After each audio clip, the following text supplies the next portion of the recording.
Go through the room and we'll just shut her.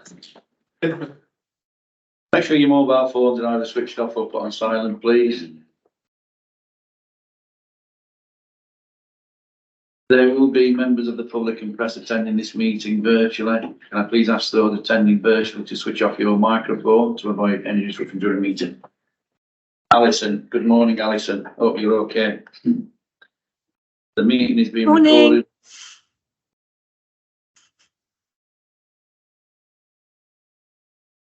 Wasn't expecting that, Alison, but thank you. The meeting is being recorded and will be available in due course on the council's YouTube channel. Reminder for councillors to ensure that those attending virtually and in person can hear the proceedings, and for the recording to capture the entire meeting, please ensure that you project your voice and speak clearly. Please remember it is a formal meeting and therefore please do not refer to people by their first names.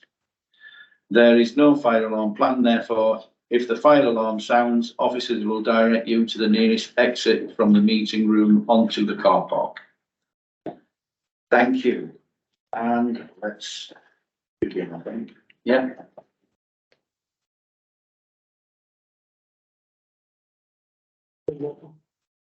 I know, Just waiting for you, Mark. yeah. I've got 12 seconds. I'm not late. And it's not. Yes, right. Right, item 1, apologies for absence. Yes, Chair, I've received apologies for absence from Councillor Crabbe. Thank you. Graham Peterman is working, but he said he was going to come in to begin the meeting for an hour, but Obviously, it's delayed. So we'll take apologies for Councillor Biederman as well, unless it's said so. Thank you. Item 2, to approve as correct record the minutes of the meeting held on 2nd of October 2023, pages 7 to 16. Happy to make. Got a second there? Seconded, thank you. All in favour? Any against? Any abstentions? One abstention. There's no items on item 3 to be brought forward in the opinion of the chair. Item 4, declarations of interest. Yes, Chair, I've received 2. Councillors Peter Lever and Prowse. Councillor Peter Lever's declared his losable pecuniary interest in item 13. So it's just one quick thing for Councillor Pratt. But that was only suggested. I'm not sure if you've seen your emails. This is yes, that's right. A little bit. Yeah, this is for item 12. It was just another registrable interest because Bratton Fleming's one of the parish councils. yes, indeed, yeah. Okay. Yeah. Yeah. So yes. Yeah, I'm a parish council. Yeah. Yeah, so item 12, the Climate Environment Grant Scheme, Councillor Prowse, Yeah, as a first two. other registrable interest. Yes. Can I just ask then if that covers any of the councillors who are dual-hatted or triple-hatted, or if they're on I board? don't think it does. I did check through because it's only for council under 1,000. Population, Yeah. I think it's called. Oh, for parish. Yeah. It's only because I'm a parish council, that's all. It's not, it's to do with it. No, I'm just blanking. Councillor Lever? Just one of the on item 9, only through reading it over the weekend, I realised there were quite a lot of comments about the North End AONB on licensing Oh, policy. And I advised the AONB on their response to the licensing policy. right. So it's not disclosable interest. No, but, okay, thank Let you you. know.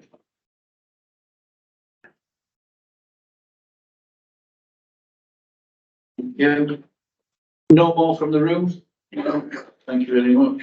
Item 5, to agree agenda between part A and part B. There is no part B at this stage. Right, lovely, thank you. So item 6, performance and financial management quarter 2, 23-24, pages 17 to 72. Report by the Director of Resources and Deputy Chief Executive, Mr. John Triggs. Chairman, pass over to Tony for the this item for you, Chair. Okay. Thank you, Chairman. Good morning, members. Kevin Jones. I'm here to present the Q2 performance report. The recommendations are detailed in your report in 2.1 to 2.6 on page 17. Firstly, I'd like to talk through our revenue budget position. The revenue budget for 23-24 was approved at full council on the 22nd of February 23 at 14.766 million. The forecast budget surplus as at Q2 is £68,000. This is a £51,000 improvement from Q1, and the variances making up the small surplus are shown in Appendix A, and it's found on page 27 of your pack. The original budget for 23-24 budget is forecast to achieve £250,000 of vacancy savings.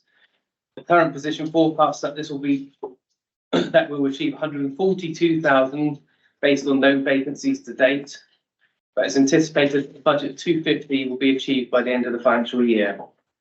The National Pay Award has now been agreed by the unions, and we've included a provision within the forecast based on the accepted offer. This works out an average of 6.7%. The additional costs are estimated to be £436,000 and have been funded from the Budget Management Reserve. The Collection Fund Reserve balance has just over 1.34 million, and it's held for dealing with the timing differences within the Collection Fund. The reserve includes just over 912,000 that will be utilised in 23-24 and 24-25 to mitigate timing differences of business rate awards in 22-23. This leaves the reserve with a residue value balance of just over 427,000 for protection against future volatility. The rateable value of the museum has been reduced down to £1, and this has resulted in a net impact to the council of 228,000. And the Q1 performance report recommended that this was contributed to the regeneration reserve to fund future projects. Current external borrowing is £3 million, and due to slippages in the capital programme and using cash balances for internal borrowing, we're forecasting a net 164,000 underspend on interest payable. In addition to this, there's also no anticipated use of the Treasury Management Reserve during 23-24, and the full reserve balance of 275,000 can be carried forward to future years to help protect and mitigate against higher borrowing costs. Due to higher interest rates, we're also reporting a £250,000 net increase in interest receivable. We're under pressure within the temporary accommodation area, and we're currently forecasting a 194,000 increase in costs, and these have been offset in year by additional homelessness grant. Earmark reserve balances can be found in Appendix B on pages 29 to 31.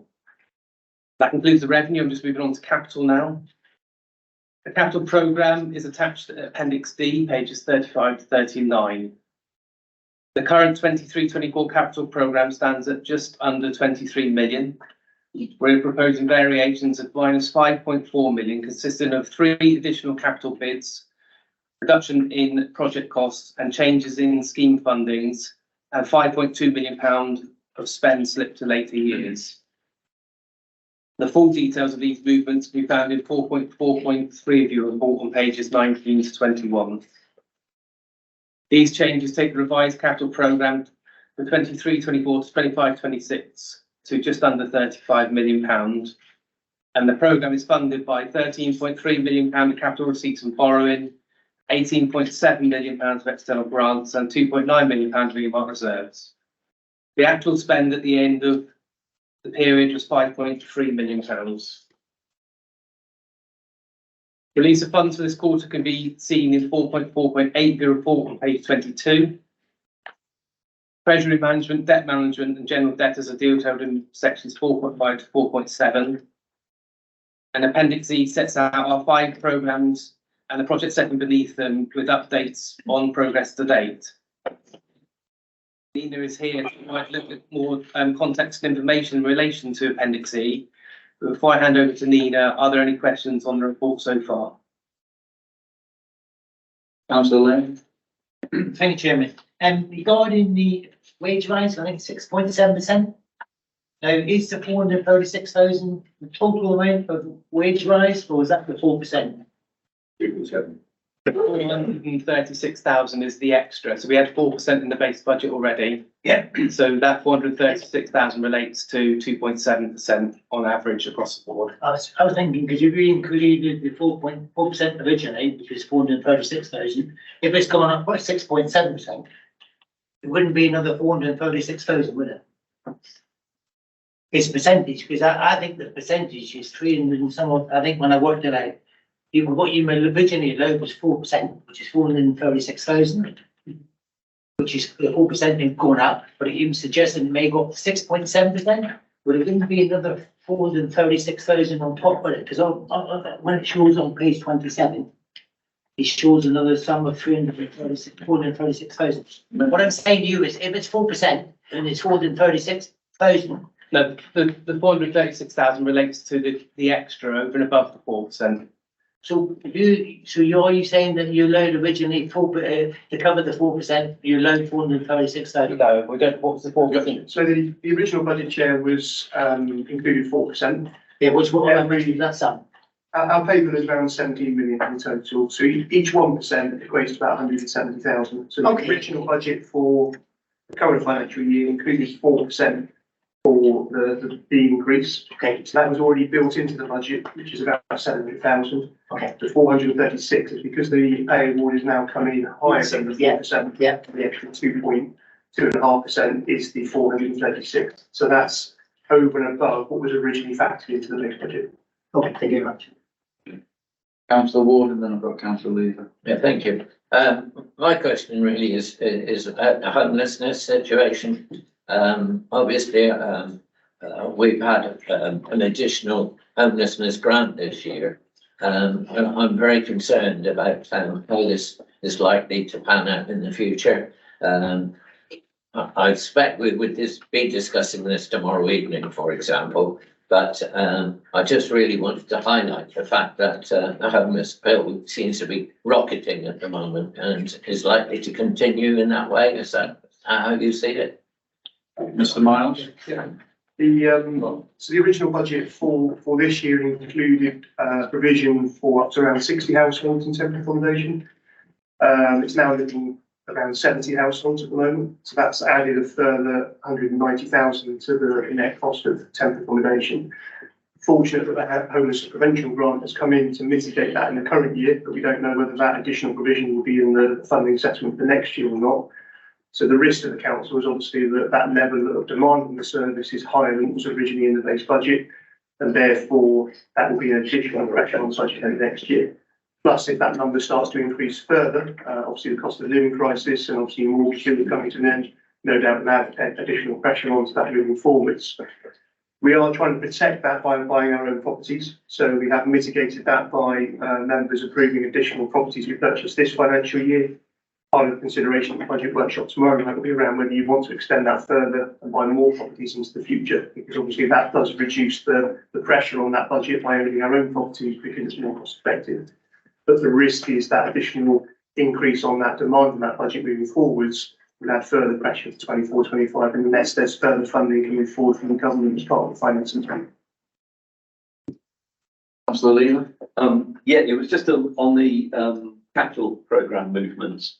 I see that the Future High Street Fund now, we're looking at 2 million moving over into 24-25. The last time it was 3 and a bit million. Is that because you've caught up on programme or because things have been chopped out of it? Nothing's been chopped out of the programme. It just means it's programme slippages. So the timing of when that programme is coming forward is just moved slightly from financial year 23-24 into 24-25. So we've had the tenders back on Balcombe Street, which the team are working through at the moment. And members will get an updated report on the Future High Street Fund project at council in a couple of weeks' time. The movement is just moving the budget from the 10 end of 23-24 into 24-25. The benefit of that also means that we're not taking on any of our element of the borrowing of that at this stage. So that means that pushes that down the line further as well.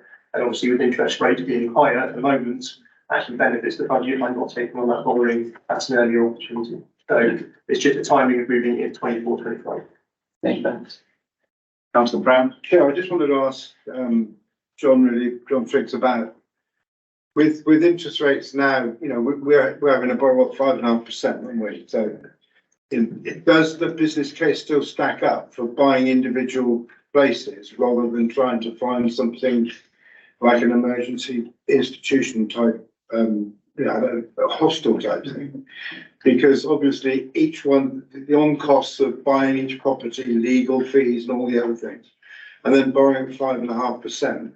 And that's the reason why a lot of people are coming out of the private sector housing market anyway, isn't it, because of interest rates. And I wonder whether the business case was still just as strong, or whether we ought to be looking at a parallel route in the short term, because it takes a long time to buy all these properties and get them fit and all that and everything, isn't it? Yeah, I mean, we've, the business case still stacks up financially, even with the higher borrowing rates compared to bed and breakfast accommodation. Because we're placing clients into, say, Premier or Travelodge, that's costing us £70–80 a night. So obviously, the business case of buying our property, flooring, and using that funding for it still stacks up compared to the alternative. I think you're completely right. Types of accommodation to see whether there is a more cost-effective model moving forwards. We've just purchased 6 units of accommodation. We're in the process of purchasing 6 units of accommodation in Victoria House, which are all new builds, all in the same development. So actually, the conveyancing of that should be a little bit more straightforward because it's all with one developer, all with one solicitor, and we're buying 6 units in one block. So I think that's the model we need to look at moving forward. See, okay, rather than buying piecemeal and we've got different properties, trying having them in one location does make that more cost effective. But I think you're right, we do need to look at alternatives such as bigger properties that might be broken up into smaller units. Yeah, thank you. So if there's no more questions for the fund.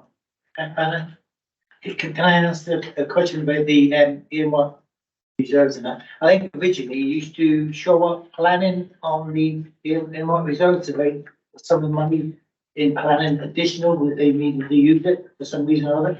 Like for instance, the views and that. Has that been, is that still there? Has it been moved out and put into planning, health and housing? No, it's not been moved out into planning, health and employees. The planning, housing, employee reserve was underspent in their establishment budget last financial year, but were moved into the reserve at the end of last year to roll into this year to offset additional costs. The reserves themselves have a local plans fund, which is on page 29, appendix B, about 10 items down. That's a reserve that we set up to put money aside to fund the review of the local plan. There, I think, also is a planning inquiries reserve. Yeah, but there is bottom of page 30 where there was a residual balance. We put £40,000 in there this year as part of the revenue budget. The forecast spend out of that reserve is around 40,000 as well. So money we place into the reserve, but we do then take money out of that reserve when there are inquiries through the financial year. Because I think in the past you said about 68 or 70,000 in a fund for the planning department itself. Yeah. And historically, we were putting 67,000 in there into that inquiries fund and it wasn't being spent. Now the amount going in there generally is the amount that's spent in the year. But that's completely separate from any budget set aside for planning, health and housing periods. That's set up separately from last financial year where there was nothing to spend. Okay, thank you very much. Councillor Warren. Yeah, could I move the recommendations 2.1 to 2.6 and thank the officers for all the hard work they've done in bringing this to us. Okay, did you want also an update? I was going to say, you just need an update. Oh, sorry. Sorry, Nina, Nina was thinking she got away with that then. Go for it, Nina. Thank you, Chair. Good morning, members. You've all had sight of the performance report twice, once prior to your workshop and on today's agenda, so I don't plan to go through it line by line, and you've already had a couple of highlights as to delivery so far. But some of the good things that are coming forward, we've talked a lot about backlogs, but we've managed to fill some vital roles in environmental health and housing this month. So we've got 3 members of staff starting there. We continue to seek opportunities with Homes England, working with our partners to unblock some of those issues around funding and see what other opportunities there are. Our eco grants and our facilities grants continue to work well, reporting the households in Devon. We've talked about temporary accommodation. Just on On top of that, also that our teams are working really hard to manage those numbers down and ensure it's those with absolute priority needs that are being placed in temporary accommodation to keep sight of those costs. I checked in with the team last week and we were down at a figure of 59. So those numbers will definitely fluctuate for all the reasons that have been set out this morning, but actually as of today, they are being managed quite well. Mr. Triggs has talked about the local authority housing fund and those properties that continue to progress. Library Square enhancements complete. The new website's gone live. We've got a new telephony and contact centre, which gives a lot more visibility over the journey that our customers take through our organisation and how our staff are managing those, picking those up, dealing with those inquiries. The Water Sports Centre has also moved into the closure phase. We've got a separate report on the agenda today around the Cultural Development Fund with Mrs. Mills here to give highlights of that. And then after the committee this morning, we've got a separate presentation on biodiversity and again, we're happy to take the other questions. Just one, Councillor Lane. was one comment, Chairman. I see on page 44, you talk about appeals allowed or part allowed. Yeah, All I would suggest that you could talk about allowed. It would be helpful for the bench side. It is also appeals dismissed. I don't think it says that. oh, yeah, that could be. Because obviously that's an advantage to the council. Yes, absolutely. I can make amends for the next report. Thank you very much. Glenn, good point. Councillor Lane, good point. Right, so now, Move it now. yes. So we've had a, Thank you. so Councillor Warden has moved recommendations 2.1 to 2.6. A seconder for that, please. Councillor Masker, all in favour? It's unanimous, thank you very much. So we'll move on to item 7, mid-year Treasury Management Report 23-24, pages 73 to 86. Report by Head of Governance, Mr. Adam Tate. Thank you, Chair. Morning, members.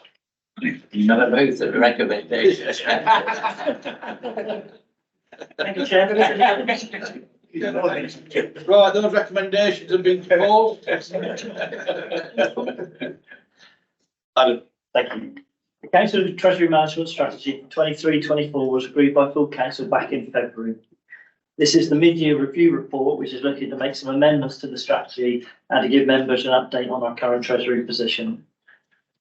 Based on the revised capital programme, our forecast capital financing requirement or our underlying need to borrow for capital purposes will be circa 30 million at the end of the financial year. A 3.3 million reduction from the original strategy. We project to fund the CFR with 9 million of external borrowing, 3 million of long-term liabilities in relation to our vehicle fleet finance leases, and the remaining 18 million from our internal borrowing from our own reserves and cash flows. The internal borrowing still remains prudently cost effective in the current economic conditions, but this position will be reviewed again when we bring the next annual strategy back to members in February. External borrowing from the PWLB has remained at 3 million so far this financial year, and although we anticipate the need for a further 6 million during Q4, any slippages to the capital programme or improvements to our cash flow position will be used to reduce the amount of external borrowing actually undertaken. Given the bank rate is expected to reduce over the coming years, borrowing will be short-term only and undertaken in consultation with our Treasury advisors. Borrowing forecasts are lower than in our original strategy due to slippages in the capital programme and higher than expected year-end cash balances. As you previously heard, this is resulting in a forecast of 164,000 underspend in our interest payable budget. In terms of our investments, our portfolio has yielded 240,000 in interest during the first half year period, and we'll be forecasting that this is in excess of 400,000 for the year. The average rate of 4.01% was on our yield compared to the SONIA benchmark of 4.71%. However, if we exclude the funds held within our own bank for day-to-day liquidity purposes, then our investment yield for the first 6 months would have been 4.93%. The Chief Finance Officer sat behind me confirms that the council has operated within the Treasury and Prudential indicators within our original strategy. I would now like to refer members back to the recommendation section 2 of the report. Happy to take any questions. Any questions from members? Councillor Ricky Knight. Yes, thank you. This is a disingenuous question I should have asked previously because little knowledge is a bad thing. Are you the right person to ask this question to, namely, or you, sir? Namely, are we, having read the news today, one of about 1% of councils that have not had their accounts signed off? I can pick that's another. So yeah, the audit of the financial statements, target date is the end of September each year. The majority of councils haven't had their accounts signed off, but they're due to pressure of the audit sector. The current position of our audit is it's started, so we're actually in a sense, the better position, and a lot of authorities actually the audit has started. A lot of the audits are being pushed back into next year. So currently we are in that 99% of authorities who haven't had their accounts signed off. Target date is to have them signed off by December, and then they'll come to governance committee and full council in January. So they'll be about 3 months after the original. Compared to a lot of other authorities, a lot of authorities haven't had their previous year's account signed off yet either. So some authorities haven't had these are the 22-23 financial statements we're talking about. Some authorities haven't had their 21-22 or their 20-21, and even some haven't had their 19-20 account signed off. So compared to the wider sector, we're actually in quite a positive position that ours should be signed off by Christmas, and that will be all dates. Whereas compared to a lot of authorities, they're 2, 3, maybe even 4 years behind. Thank you. Yeah. Which is good. Yes, it is. Right, so we've got recommendations recommended by Councillor Warden that we do in 2.1 and 2.2 are set out in the report. Do I have a seconder? Councillor Bell? All in favour? Unanimous. Thank you very much. Thank you very much, Adam. Item 8, approval and release of section 106 public open space funds, Chittle and Holt, pages 87 to 96. Report by the Parks, Leisure and Public Open Spaces Officer. Welcome. Good morning, Chair. Good morning, members. Hopefully a very straightforward one for you this morning. Recommendations are set out in 2.1 and 2.2, but in short, Chittlehampton, Walkley and Salterley Village Hall would like to use £34,000 of section 106 funding from Housing Development 58603 High Bullen Hotel Chittenham Holt for the purpose of installing solar panels, battery storage, an air source heat pump and a new toilet suite including for disabled users to make the building more accessible for those people. And the toilet suite includes urinals that are less water usage, so more sustainable. Yeah, recommendations set out 2.1 and 2.2. And take any questions. Lovely, do I? Councillor Bell? Thank you, Chair. One question, and I'm afraid this is from my understanding as much as anything. There's a toilet suite being installed at Chittlehampton.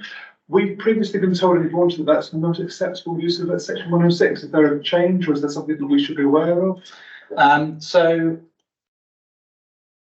the principle of section 106 funding is that the money comes in from new housing.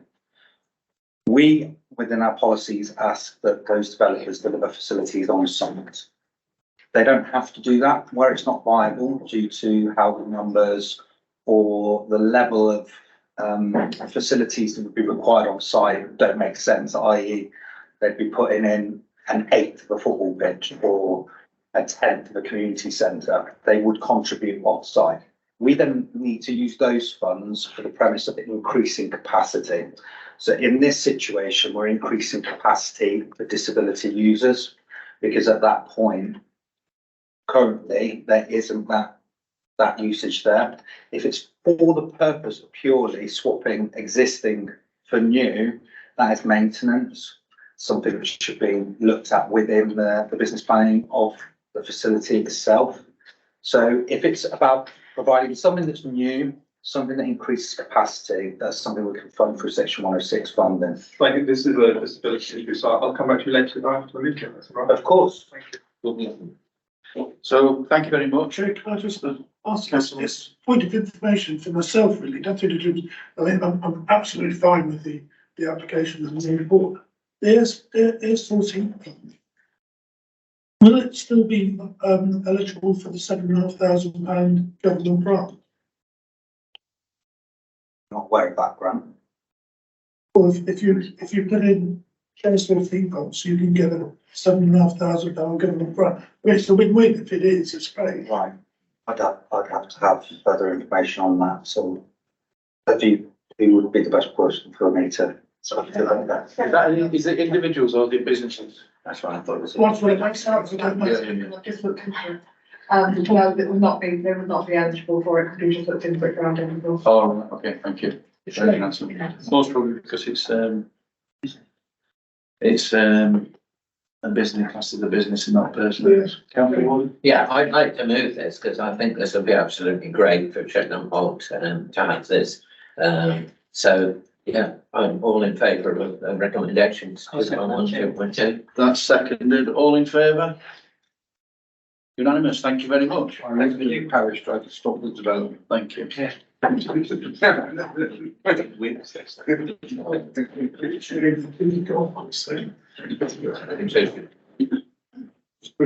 Item 9, licensing act policy review, pages 97 to 164, report on public protection manager attached. Gator. Oh, thank Gator you. Nichols. Yeah, my first report is in respect of the licensing act policy, something that requires review every 5 years. We put out a consultation with members of the public and our licensed trade, which we've had a number of responses attached to the report.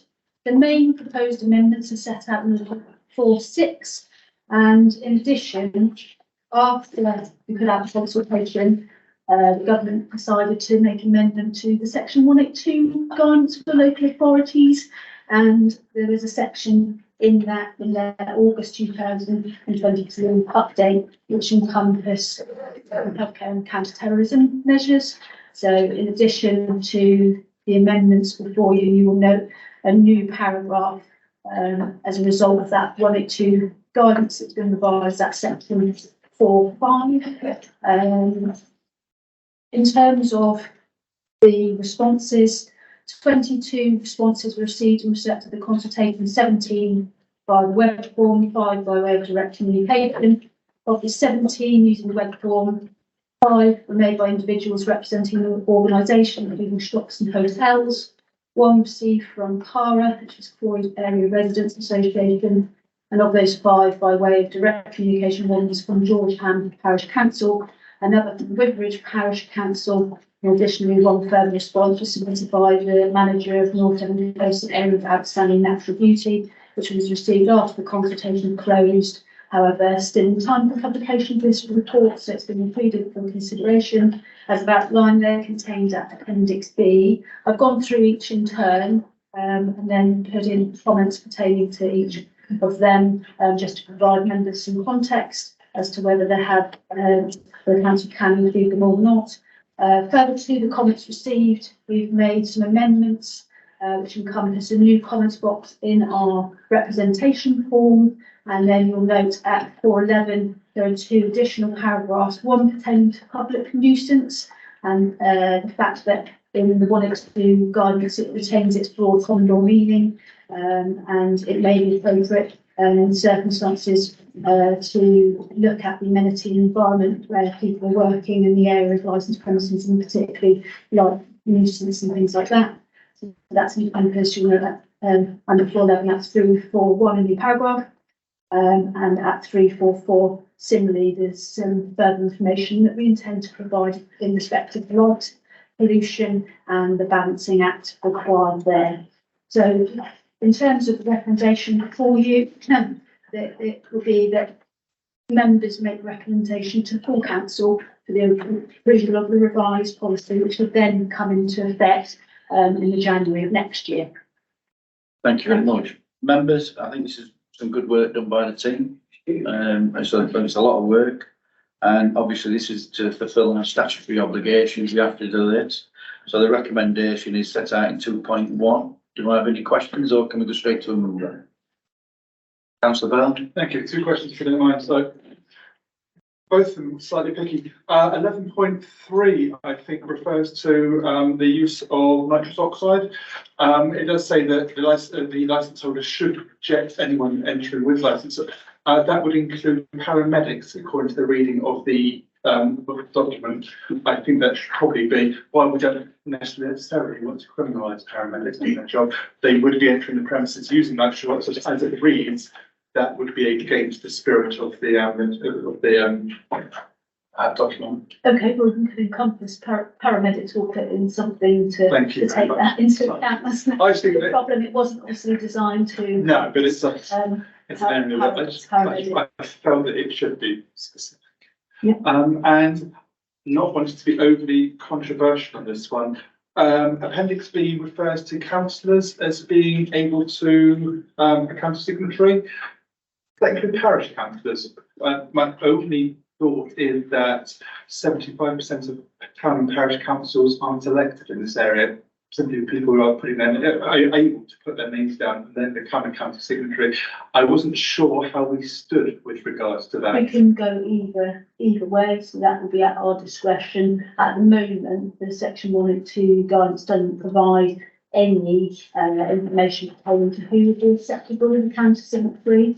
And I think the reason that we try to kind of make this more robust is that we've had people like directors of limited companies and so on wish to countersign photographs, and obviously many people could set up a limited company. In terms of the legislation it indicates that it would be a solicitor, a person of standing in the community, amongst others, and the wording of that is fairly clear, but it talks about other like persons, so you sought some legal advice on that, hence this list, because we felt it would be useful to provide some clarity to applicants. I think that this differs slightly from that provided to the passport as part of the passport application process. And the checks for a councillor, whether you're co-opted or not co-opted or elected, you still have to fill the legal obligations that are the same. So I don't have no issue with that. But good point, Councillor Bell. Do we have a proposer then to Councillor Bell, second, Councillor Maskell, all in favour? Unanimous, thank you very much. Thank you very much, Katie, for that one. And then straight back onto you for item 10, I believe, Agni carriage and private hire licensing policy proposed amendment, pages 165 to 292. Over to you, Katie. Okay, thank you.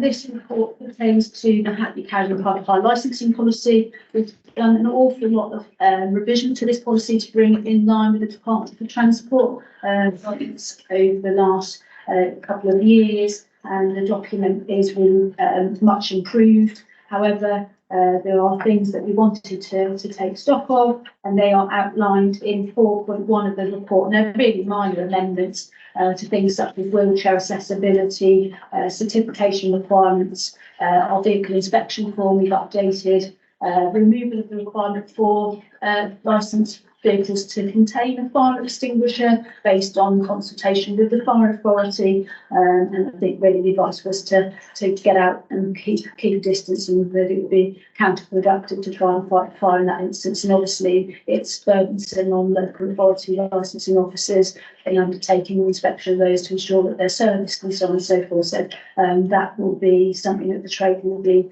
content with, I'm sure. Additional information pertaining to medical information requirements. Reverting to the policy on sun strips on private hire vehicles, we did propose to change that to some metallic kind of signage.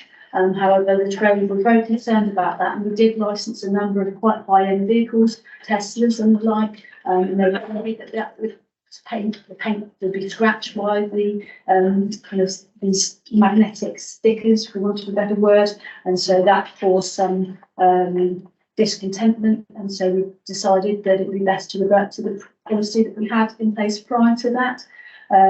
the additional paragraphs in 4.2 to 4.11 provide some further detail pertaining to the amendments, but really they're fairly straightforward proposals, and the recommendation for members today is to approve those amendments contained in Appendix A. That appendix is a track and change document, and it's a recommendation that's come through from Licensing and Community Safety Committee.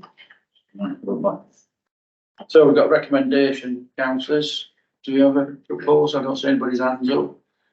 Councillor Mascot to propose. Seconder. Councillor Weaver. All in favour? Thank you very much. Thank you. Thank you. Thank you, Kate. Yes. Right, Adam, back on the stage for item 11, equality strategy 2023 to 2027, pages 293 to 350. Report by the head of governance, Mr. Tate. Thank you, Chair. Yeah, the updated equality strategy from 23 to 27 is attached in Appendix A for your approval, which sets out how we comply with the equality duties. The Equality Act states that decision makers have a legal responsibility to have due regard for equality impacts as part of the decision-making process. Therefore, as part of the changes within the strategy, we're looking to ensure that our equality impacts assessments become more evidence-based and they provide equality data and feedback from our consultations, all as part of your embedded agenda packs. An example equality impact assessment has been included in Appendix B. The strategy has been out for 6 weeks public consultation, and we received 19 responses, and the details are set out in Appendix C. I'd refer members to the recommendation in section 2. Any questions, members? No, so, sorry, councillor Ricky Knight. The pressure to push everything through very quickly is a little bit frustrating because it's all a bit new for me, but looking at this, the responses now, as a layman, as it were, the public don't actually believe that their responses were even looked at, let alone tabulated and responded to. I just wish we could get the message out there that that's the opposite is true, because nearly all the comments made were related to essentially self-ID. And it's just a Pandora's box. And I wondered if there were any further comments we could make on this very difficult and complex issue. So as part of the strategy coming forward is that some of these responses and the details will now be coming to you as members, particularly with our quality impact assessment, which have sort of been done, but perhaps not viewed by those making the decisions. And again, I say in Appendix C, we have listed where we have made some changes and responded to those 19 comments that we got back. So it seems, sorry, it's more a statement than a question, I must admit, but I'm just really impressed by the whole process. There you go. Thank you. So, happy to move. yeah, I've just got a councillor Clayton. That's right, thank you, Chair. Thank you. Just a very quick question. You might not be able to answer this directly, in which case it's later. But on page 308, it refers to the cycle scheme. Have you got any facts and figures on how many employees they've been up on? Right at the bottom of page 308.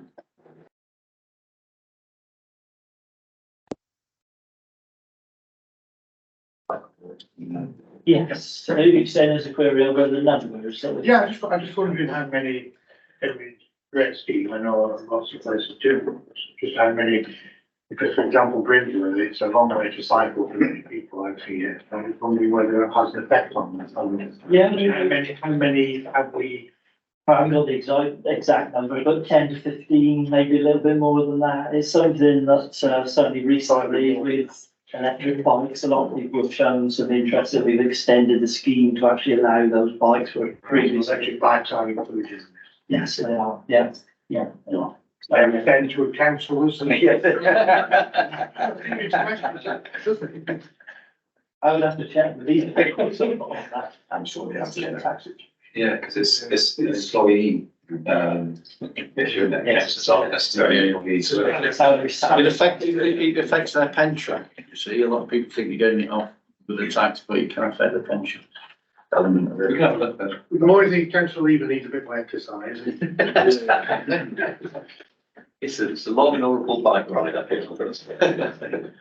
Right, as members, we've got a recommendation. If there's no more questions, any more questions from anyone?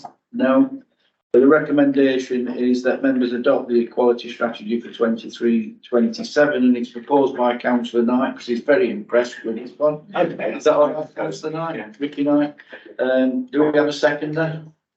Seconded. All in favour? That's unanimous. Thank you for that, Aaron.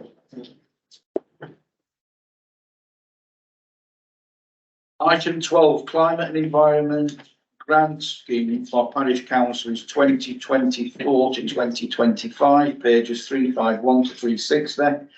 On report by... Yeah, could I declare the interest, and I've been advised that I must leave, but could I just pose the question before I leave? That the conditions or part of this process is recommending that the group leaders should be involved within the decision-making process. And I was involved in the decision-making process before, even though at that stage I was also a parish councillor. So what I'm asking is that could some thought be given to whether I can get some dispensation within this policy for future, Jack? Yeah. Thank you very much, Councillor Prowse. That's why I do in the first place. And I'm the only really rural member. Thank you. Members, this report's coming forwards, following a previous scheme that the council adopted in 2020. Sure, I just checking something. I mean, Malcolm's obviously got something a bit more than, because I mean, that's got half people here are parish councils, aren't they? So that's. I think because I think it's the scheme itself is Right, parish councils of less than 1,000 population. So obviously for some councillors it will be relevant, so it won't. Okay. So the previous scheme was set up in 2020 for a 3-year period where the council were contributing £20,000 a year. The pandemic hit just at the start of when the scheme was being rolled out. Therefore, the number of projects coming forwards from the smaller parish councils was not coming. They weren't coming forwards in their droves. We spent £20,000 in that 3-year period, which meant there was a residual balance of £40,000 still. Normally that money would have gone back into the general fund of the council, but we retained it in a specific reserve just in case we wanted to bring the scheme forwards again for future funding, because the original intention was that £20,000 from the previous parish grant scheme would go into a grant scheme. The proposal in front of you today is to bring that scheme back for 24-25 with the £40,000 balance. It's to encourage projects coming forwards from small parish councils with less than 1,000 population to support the environment and tackle climate change issues. And the policy sets out the types of projects that we would like to see coming forwards. The policy itself in Appendix A is unchanged from the previous policy that we had for the last scheme. I won't go into that in much detail. I'm sure you've had a chance to read through it, but that is set out on pages 355 to 359. And the list of parish councils that are eligible to apply based on the latest electorate list of October, it's set out on page 356 in section 2. There's planned to be 2 funding rounds. First round up until August 2024, so for the first 5 months financial year. The deadline for the first round is to apply by August 24. Second round is January 25.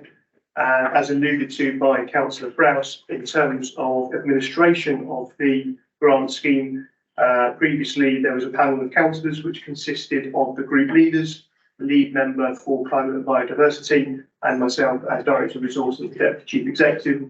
That panel met twice a year to determine the applications that came forwards, and then obviously had delegated authority to approve those grants that were set out. The chair recommendation in 2.1 is set out that the climate and environment grant scheme for parish councils 24-25 be adopted and implemented on the 1st of April. In relation to the point raised by Councillor Prowse around the group leaders being on that panel, Councillor Prowse was on that panel before. The panel worked effectively. It was a cross-panel decision in terms of approval of those grants. I'm comfortable with that continuing, but obviously happy for members to determine whether they feel comfortable with that. And also, I don't know whether Simon's got any views on that from a monetary officer perspective. Chair, I suppose whether it could be, whether it's something where it's an award to Bratton Fleming Parish Council in particular, you might have to declare the interest and see it out that one, but otherwise it would probably be okay. So as I understand it then, those set out on page 356, they're all the parish councils, they're the parish councils that are eligible to apply. And it's like anything else, if Malcolm has got he can say something about Bratton Fleming and then just not take part in the decision just for that council. I think there was an application for Bratton Fleming. Yeah. Just it's out that panel meeting. Which is fair enough. Yeah, councillor. With respect, I mean, like Malcolm having to go it now, I mean, what's the main reason for that? Because quite to you, we're all here for the benefit of the residents of North End. And if it comes to an issue with Bratton Fleming, like you suggested, we should surely declare an interest and step back with it, because it's to do with Bratton Fleming. We're all trying to do the best thing possible for North End. In quite honest with you, I can't see the logic in stepping out to this stage today, but it's something which has all got an interest in one way or another. Yeah. So I'm just wondering how you balance that out. I think sometimes it's for the individual councillor, I know that, but it's also on the advice of the monitoring officer and for his own protection, for our own protection, that's why we do it. If it was purely to do with Bratton Fleming, you would expect him to step back, I'm sure he would do. So this is the general thing which should be dealt with as a committee generally, it's not affecting us as a person, it's no personal benefit to Mr. Post. I think at this stage, it does include Bratton Fleming. And all it, but he would be clear, and interesting to dealt with. That's very check. Can I just clarify my advice? So it was just that. I think you're right that it doesn't directly relate to Bratton Fleming, but it is.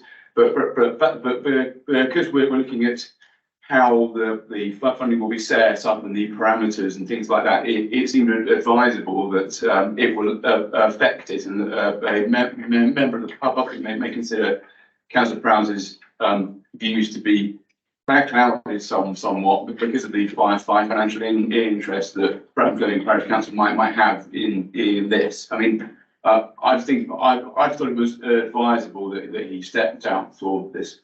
Well, but obviously it's a matter for him whether he did, but my advice. I think that we're going to reach the decision he wants anyway. But yeah, I'm obviously very much in favour of this, and I do remember this coming up originally. But what I'm thinking is that we probably need to make an additional recommendation concerning the administration to say that it can be the group leaders, including Councillor Prowse, apart from when Bratton Fleming is discussed or something of that sort of nature.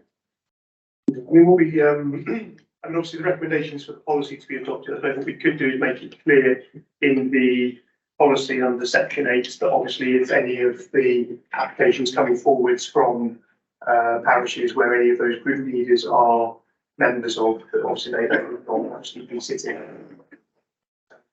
Yeah, we can do that. Okay. Okay. We can do that in section 8 where it sets out the panel. Yeah, can I move that? Basically, the recommendation plus what John Triggs has just said. Thank you. Councillor Lever. Yes, I'm just, I mean, it's a £60,000 grant over 3 years, and of which 20,000 has been allocated over those 3 years. I must admit, I'd never heard of it before. I had a look on the council website for it and could find no reference to it. That might be your search engine, I don't know, but can I ask if we do approve this, that we put more effort into publicising this grant to parishes? There's only 3 stamps, we do 3 stamps. Yeah, well, 23 stamps will help, yes. We, I mean, obviously, subject to your approval today, we'll obviously do some PR around it and obviously put the message out there. Reason it won't be on the website search currently is because the current scheme finished. Right. Previously, so it was a 3-year scheme from 2020, so at the end of 22-23 it stopped, therefore it came off the website. But it is clearly available on the website with links obviously we'll do, but we will make sure that our comps team do some PR around it, and we'll notify all the parish councils to make them aware of the scheme. So how many of the 23 councils actually got a grant or applied for a grant? It's only about less than half a dozen. So it was small amounts, like I said, we spent 20,000, but they were small determinations. So yeah, less than half a dozen. This town did and were turned down. Right, so we've got recommendation. David proposing, do we have a second there? Councillor Bell, all in favour? That's unanimous, thank you. Mr Prowse can come back in. I'll leave.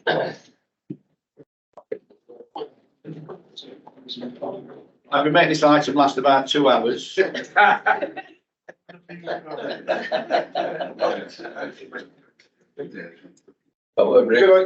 I need to declare an interest as a trustee of Bridge Trust. Okay, thank you.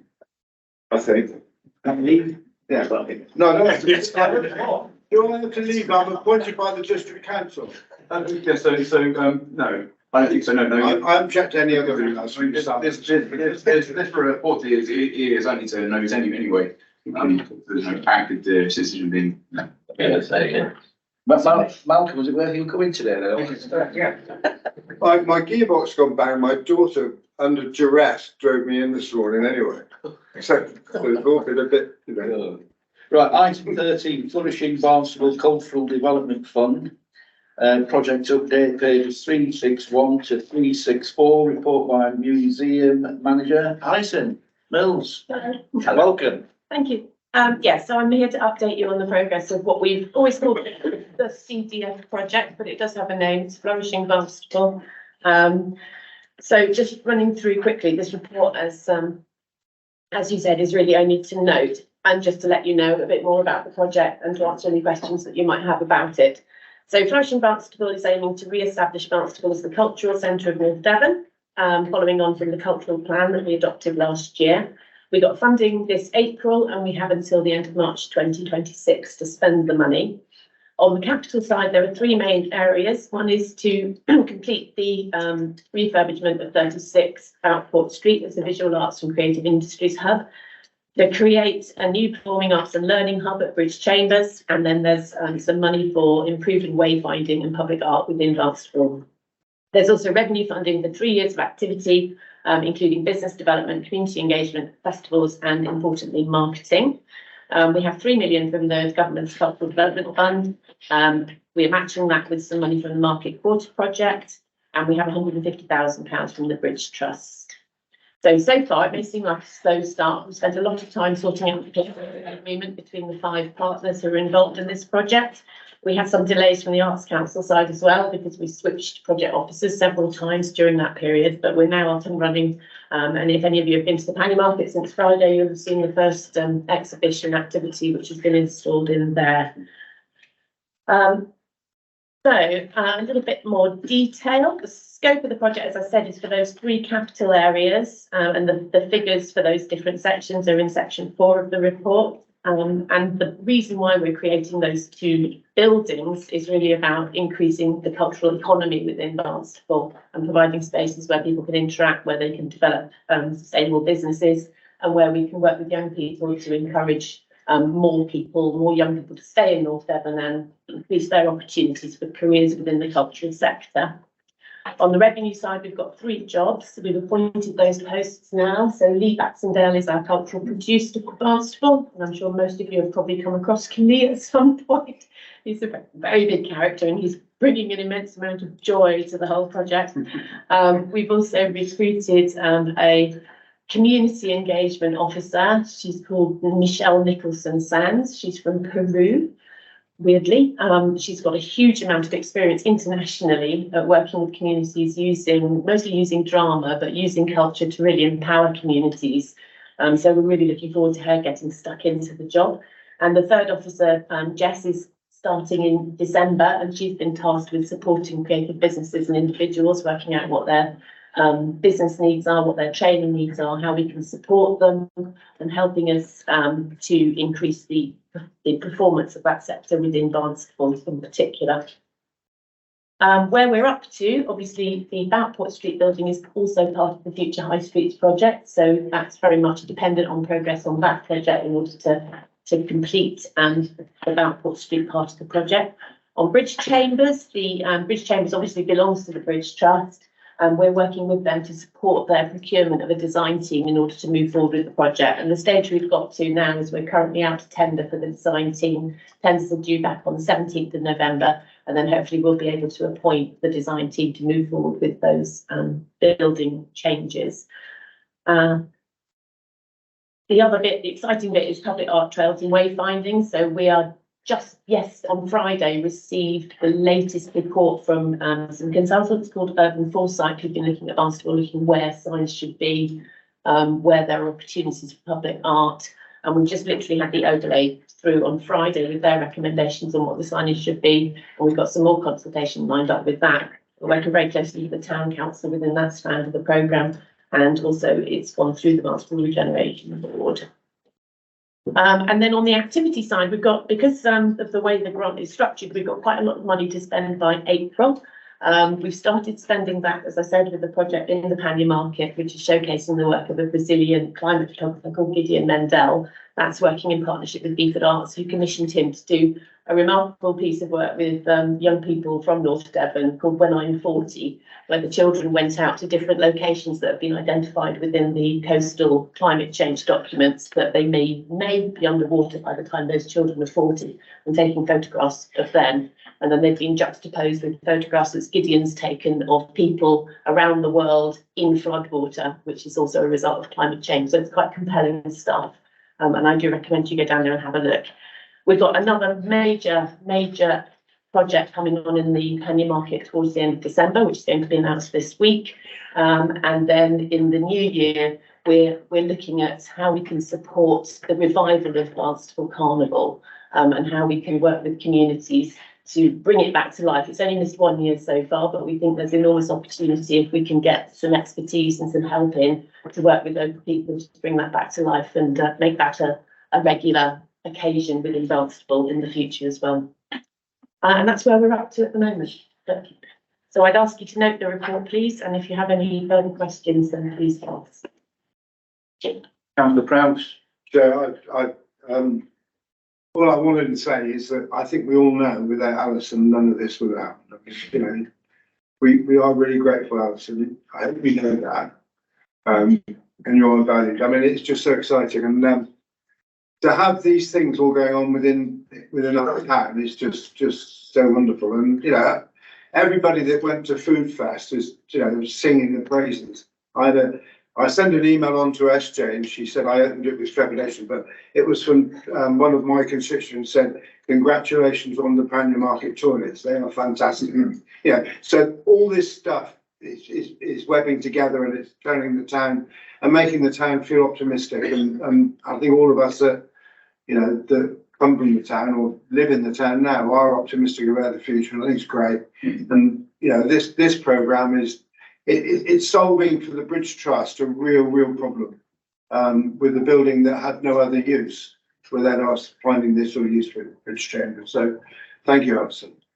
And obviously, following on from that, there is the great work, as Malcolm has said, about what you put in to apply for the grant. Oh yeah. You know, to bring grant funding into North Devon, which is fabulous. And I was there on Friday night. And it was a really good exhibition, and you know it's on now till 17th, I think. 17th. So please go and have a look in the Pannier Market. It's free. Have a look round, and there is some quite good photography work there. Councillor Crabb. Thank you, Chair. I'd like to add my congratulations and note the good work that's going on. However, as ever, I'd just like to remind the council that it's got 4 commercial galleries. It's got 1 operator trying to start an art college with an artist in residence, and it's got a carnival that continues to limp along. So I'm hoping from reports that IRB and one the other that in the near future we'll be having a similar report on how wonderful Ilfracombe's about doing with similar funding and similar projects. So whilst I welcome this report, I'm even more excited about the next report that we'll receive. And we all know that Ilfracombe needs a lot of the injection of cash to get it going. Councillor Knight, Ricky Knight. Thank you, Chair. Well, I defer to Malcolm on that one, but I just had to add my own praise, and I'm thrilled to bits about everything that's happening. I spent so much time on Barnsley Town Council, and also I can remember looking at the great, I think I must have been one of the first one to break through the locks into the great chamber up there. And I just could not believe what I saw.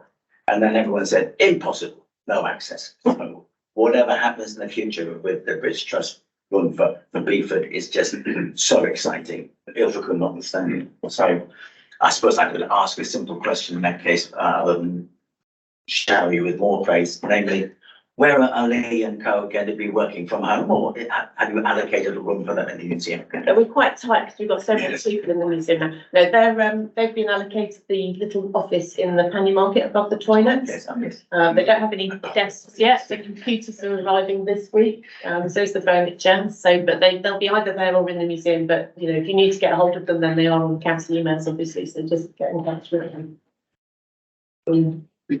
Thank you. Councillor Lever, Caroline Lever. Thank you. I also attended the event on Friday, which was might completely echo your views with regards to look. But I think what I wanted to reflect, I'm also a member of the food fest, is that there's a real opportunity for us to look at the town centre, and I think this is really what's happening, and this is the sort of the demonstration of that. But actually, it's not just shopping. It is an awful lot more than that, and actually our future prosperity within South Norton, Ilfracombe, Barnstaple, a lot of that is not just focusing on retail, it is about looking at those other broader issues as well. You know, in Ilfracombe we've got the water sports and that's fantastic, but that's only part of the story, it's only part of where we need to be going. I think one small reflection I would just bring to this meeting is that talking with some of the traders on Butcher's Row, there was a view that yes, whilst Food Fest was fantastic, they weren't, perhaps the communication around town centre stuff is not as good as it needs to be. So some of them opened, some of them didn't open, and actually there was a question about maybe there was an opportunity there which could have been celebrated more, in terms of some of those fantastic businesses that we've got there. Particularly us, the Panny Market and Yay Lose, with some of our independent retail sector as well. That's something we can take up with Anna Harrington, isn't it? As a Yeah, and I think the reason why that Hannah's been doing, especially with the what's it called, the town task force, the place making stuff, is really emphasised that thing that the town centres are much more about community and other things that you do and not just retail. We have got quite a big chunk of money for marketing Barnstaple within the CDF project funding, and we're just beginning to work out what that means. So, but principally it's about what's on, who's there, and what's happened recently. So we're moving forward with that, and that will hopefully, we'll give, obviously by working with the partners, we want a single coordinated point of reference for all of that, because I think it's the same for the whole of North Devon. It's really hard to find out what's going on. Yeah. And that's about communication and partnership working. Can I just say something about Ilfracombe? Yeah. I think Councillor Brad knows this, but we're currently working with Things Made Public, who helped us create the Barnstaple Culture Plan, which the CDF funding bid was based on. They are literally working in Ilfracombe now, and next week we have two big meetings with people within the town, one around Ilfracombe generally, and one with the museum specifically. So we hopefully will have a culture plan for Ilfracombe before Christmas. And then as funding opportunities arise, that's when we go in and we get transformation for Ilfracombe as well. Thank you. And we all know Councillor Crabbe is the cultural expert of Ilfracombe.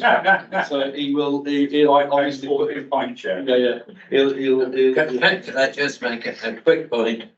Don't forget South Malton, already been mentioned by Councillor Lever. We do, I would have to declare an interest if I started talking about the arts destination of South Malton, but it is important that we don't forget some of the other. Before we start rounding off saying I'm from that sort of thing, you know.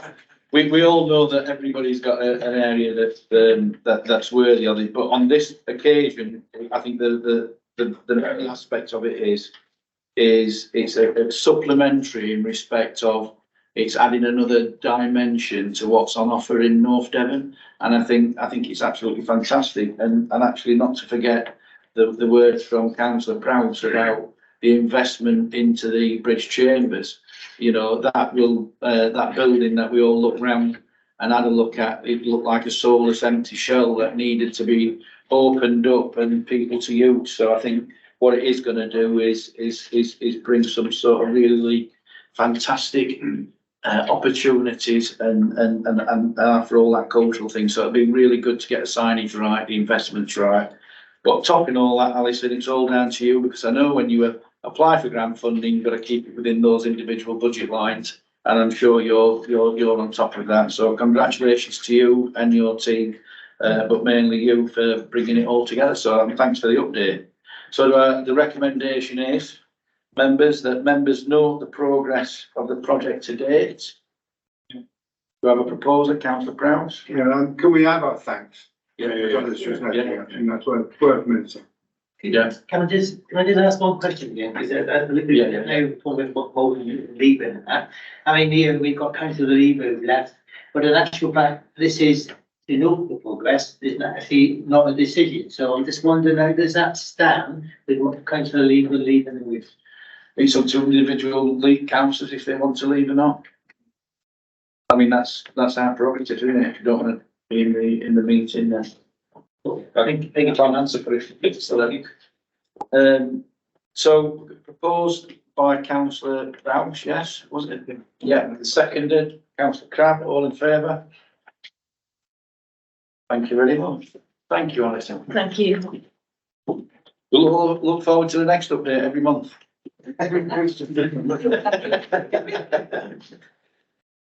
Right, there is no part B, but members, that's the close of that meeting.